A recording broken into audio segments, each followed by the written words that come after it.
আচ্ছা, এই ফলটা আপনার গ্রামের ভাষায় আপনি কি নামে পরিচিত? আমাদের মানিকগঞ্জের এইদিকে এটাকে রয়্যাল ফল বলা হয়। অনেক অনেক জায়গায় অনেক নামে পরিচিত, বড়ই আরো অনেক অনেক নাম আছে, আমি বলতে পারলাম না, সঠিক মুখে আসে না আমার। যাই হোক, এই ফলটা কিন্তু টক হয় এবং অনেক মজা। এই ফল করমজা ফলটা সেম প্রায়। এই ফলটা কিন্তু খেতে ভালোই টক, আর আচারটাও কিন্তু খুবই মজা। সো চলেন আজকে আমি এই ফলটার আচার বানাই। এটার আচার অনেক অনেক ভাবে বানাই, বাট আমি কিভাবে বানাই দেখেন। এই আচারটা অনেক বেশি মজা হয় এই প্রসেসে বানালে।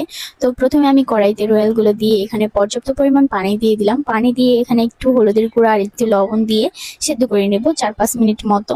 বেশি সেদ্ধ করতে হবে না, একটু নরম হলে এটা নামিয়ে ফেলতে হবে। তো এই ফলটা আমার অনেক বেশি ফেভারিট, আমি সেই ছোটবেলায় খেয়েছি। এরপরে এই ফলটা আমার লাইফ থেকে বিলুপ্তই হয়ে গেছে। আমি শুনেছি অনেক অনেক জায়গায় আছে, বাট আমার চোখে পড়ে নাই, আমি পাই নাই। তো এখন পেয়েছি, মানে একজন আমাকে দিয়েছে, যে দিয়েছেন আমি জানি আমার এই ভিডিওটা সে দেখবেন। আপনাকে অনেক অনেক ধন্যবাদ আমাকে এই ফলগুলো দেওয়ার জন্য।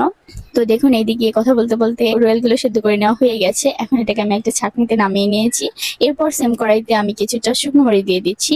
এটা আচারের লাস্ট মুহূর্তে দিব, ফ্লেভারটা অনেক ভালো আসে। তো এখানে আমি শুকনো মরিচ, কিছুটা আনাম সোয়াজ, বড় সোয়াজ, আর হচ্ছে পাঁচফোড়ন ভেজে নেব। সো একসাথে দিলে তো পাঁচফোড়ন সোয়াজ পুড়ে যাবে, আর শুকনো মরিচটা ভাজা হবে না। কারণ শুকনো মরিচটা আগে দিয়ে একটু ভেজে নিই। এরপর এখানে আমি কিছুটা দিয়ে দিলাম সোয়াজ, বড় সোয়াজ। এরপর এখানে আমি কিছুটা পাঁচফোড়ন দিয়ে দিলাম। এখন নেড়ে চেড়ে ভেজে নিব। সো দেখুন, ভেজে নেওয়া হয়ে গেছে, আমি নামিয়ে নিয়েছি।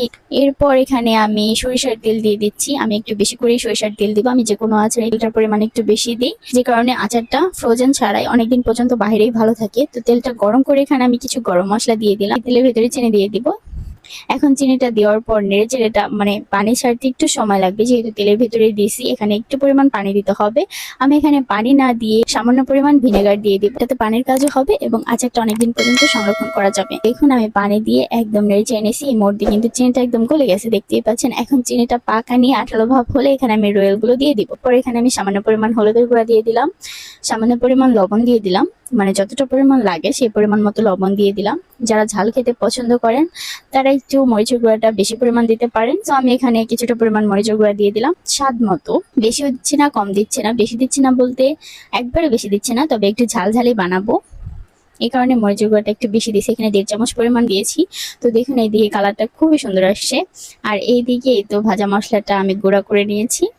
আর এইদিকে চিনিটা আঠালো হয়ে গেছে, দেখতেই পাচ্ছেন। এখন এখানে আমি রয়্যাল গুলো দিয়ে দিব।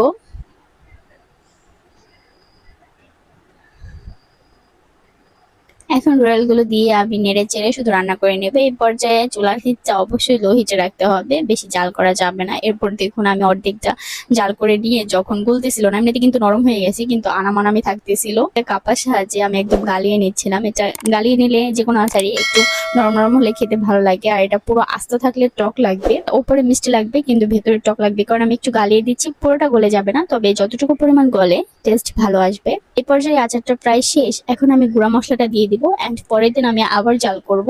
তো দেখুন, এখন আমি গুঁড়া মশলাটা দিয়ে নেড়ে চেড়ে নিচ্ছি। তেল ছেড়ে দিছে, পরের দিন আমি আবার জাল করব, তাই রোদে দেওয়ার ঝামেলা থাকবে না, রোদে দিতে হবে না, এমনিতেই ভালো থাকবে আচারটা। তো দেখুন, এইদিকে আমি প্রথম দিন নামিয়ে নিয়েছি। দেখুন অনেকটা পরিমাণ তেল, তবুও আমি আরেকটু তেল দিব, যাতে কৌটোতে রাখলে উপর দিয়ে তেল দেখা যায়। সেই তেলটা থাকলে কিন্তু আচার কিচ্ছু হবে না। তো পরের দিন আমি রান্না করার পরে একটু সরিষার তেল দিয়ে দিলাম। সরিষার তেল দিয়ে এখন তেলটাকে একটু গরম করে আমি আচারটা দিয়ে দেবো।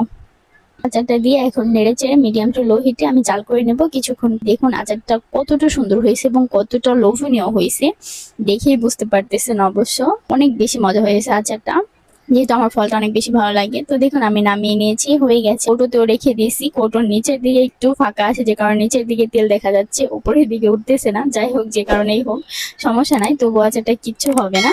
এবং এটা এত বেশি মজা হয়েছে, আপনারা অবশ্যই, আমি বলবো আপনারা অবশ্যই বাসায় ট্রাই করতে পারেন। আশা করছি ভালো লাগবে।